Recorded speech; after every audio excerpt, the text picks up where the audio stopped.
Hello বন্ধুরা, আজ একটি বর্তমানে পশ্চিমবঙ্গের যে একটি গুরুত্বপূর্ণ যে খবর আপনাদের সামনে এসেছে সেটাই আমি এই ভিডিওর মাধ্যমে দেখাবো। তো দেখুন, উত্তরবঙ্গে কিছুদিন আগে তো প্রচুর পরিমাণে বন্যা হলো। তার জন্য কি হয়েছে, ওখানে উত্তরবঙ্গে বিভিন্ন জায়গায় বন্যা হয়ে গেছে এবং পাহাড়ে ধস নেমেছে, যার জন্য কিন্তু ওখানকার সাধারণ মানুষের জনজীবন ক্ষয়ক্ষতির সম্মুখীন হচ্ছে।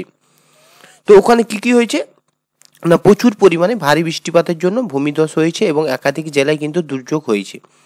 তাদের মধ্যে যে জায়গাগুলোর নাম হচ্ছে দার্জিলিং, মিরিক, নাগারকাটা সহ বিভিন্ন পাহাড়ি এলাকায় ক্ষয়ক্ষতি কিন্তু হয়েছে। এবং কি ব্যাপক ক্ষয়ক্ষতি হয়েছে সেগুলো আমরা দেখে নিচ্ছি। তো অতিবৃষ্টির ফলে তিস্তা, তোরসা এবং অন্যান্য যেসব নদীগুলো আছে সেখানে জলস্তর অস্বাভাবিকভাবে বৃদ্ধি পেয়ে গেছে, যার ফলে কি হয়েছে, বিভিন্ন জায়গায় প্লাবিত হয়ে গেছে।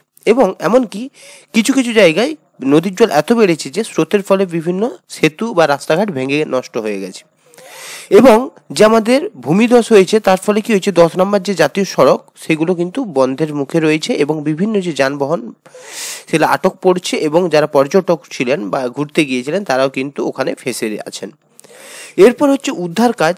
তো ওখানে কিন্তু দুর্যোগ হয়ে যাওয়ার পর কিন্তু কন্টিনিউভাবে উদ্ধার কাজ চলছে, যারা কিন্তু রয়েছে এনডিআরএফ এবং এসডিআরএফ, এই দুটি দল কিন্তু উদ্ধার কাজ সম্পন্ন করার চেষ্টা করেছে। এই যে দেখুন, এটি কিন্তু আপনাদের উত্তরবঙ্গের কিন্তু একটি সিনারি।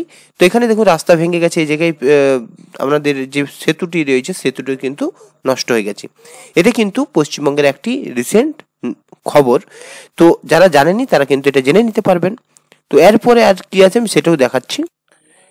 আজকে দ্বিতীয় যে খবরটি সেটি কিন্তু কি আছে দেখুন, আমাদের যে বিহার আছে, পার্শ্ববর্তী যে স্টেট সেটি হচ্ছে বিহার। বিহারে কিন্তু আপনাদের যে বিধানসভা নির্বাচন সেটির কিন্তু ডেট ঘোষণা করে দিয়েছে আজকে 6 অক্টোবর আজকে কিন্তু ঘোষণা করে দেওয়া হয়েছে।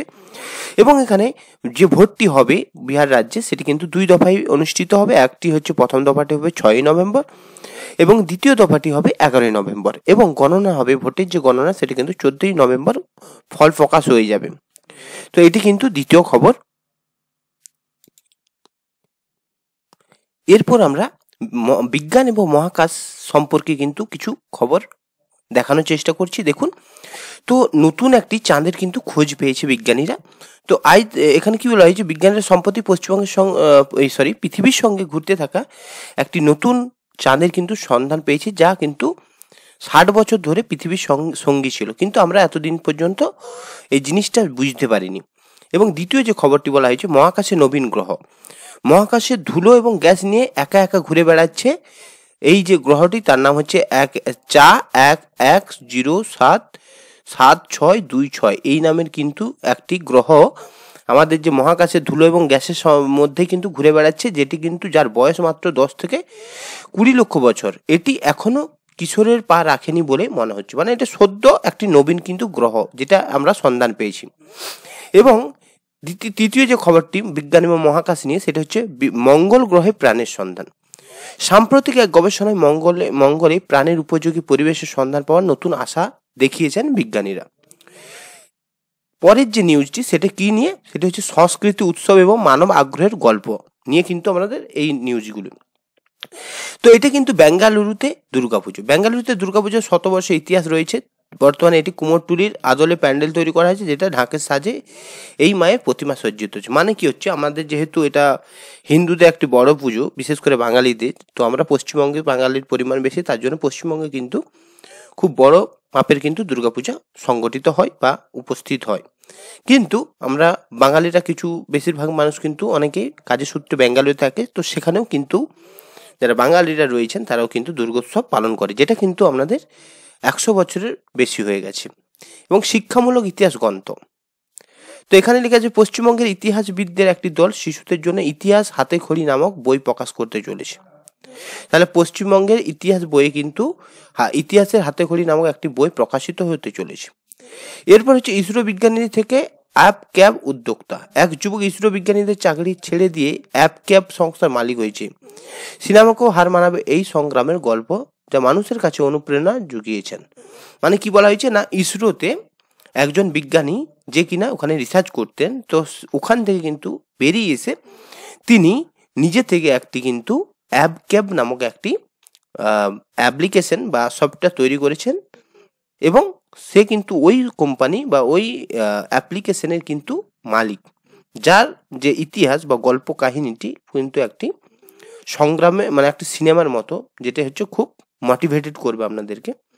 এরপর হচ্ছে গুরুত্বপূর্ণ কিছু ঘটনা, সেটা আমি প্রথমে একটা বললাম যে পশ্চিমবঙ্গে উত্তরবঙ্গে ভয়াবহ বন্যার জন্য ভূমিধস হয়ে গেছে। এরপর কি হয়েছে, কটকে সংঘর্ষ ও কারফিউ। উড়িষ্যার কটক শহরে দুর্গাপূজা বিসর্জনের শোভাযাত্রাকে কেন্দ্র করে কিন্তু দুই পক্ষের মধ্যে প্রচুর সংঘর্ষ ছড়িয়ে পড়েছে। এর জেরে শহরে 36 ঘন্টা কিন্তু কারফিউ জারি করা হয়েছে। আমি কিন্তু বিগত 4 বছর ধরে কটকেই ছিলাম। তো কটক একটা খুব সুন্দর জায়গা, ওখানে কিন্তু দুর্গাপূজার ভাসান নিয়ে কিন্তু দুপক্ষের মধ্যে সংঘর্ষ ছড়িয়ে পড়েছে। এরপর তৃতীয় যে খবরটি, হাসপাতালে অগ্নিকাণ্ড। জয়পুরের একটি হাসপাতালে আইসিডিএস ওয়ার্ডে আগুন লেগে 7 থেকে 8 জন রোগীর কিন্তু মৃত্যু হয়ে গেছে। আগুন লাগার কারণও কিন্তু এখনো পর্যন্ত কিন্তু কোনোভাবেই জানা যায়নি। এরপর হচ্ছে তালেবান মন্ত্রীর ভারত সফর। না, 2011 সালে তালেবান ক্ষমতা আফগানিস্তানে কিন্তু 21 সালে তালেবানরা অধিকার করে ক্ষমতা দখল করে এবং তাদের পররাষ্ট্রমন্ত্রী আমির খান মুত্তাকি আগামী রবিবার 9 অক্টোবর কিন্তু ভারত সফরে যাচ্ছেন।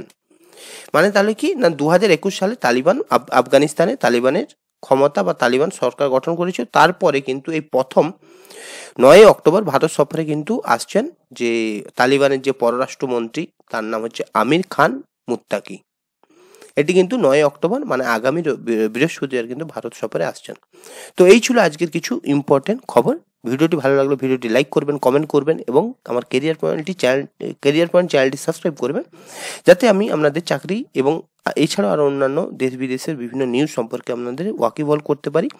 এবং আমার ভিডিওর মধ্যে কোনো কিছু অ্যাড করতে হবে বা বাদ দিতে হবে বা কোনো সমস্যা থাকলে আমাকে কিন্তু কমেন্টে জানাবেন, তাহলে আমি কিন্তু এই ভিডিওতে বিভিন্ন কিছু আমি আপনাদের সংশোধন করব এবং যাতে আপনাদের ভালো লাগে তার জন্য কিন্তু আমি 100% চেষ্টা করব। এবং ভিডিওটি দেখার জন্য আপনাদের অসংখ্য ধন্যবাদ। ভালো থাকবেন, সুস্থ থাকবেন।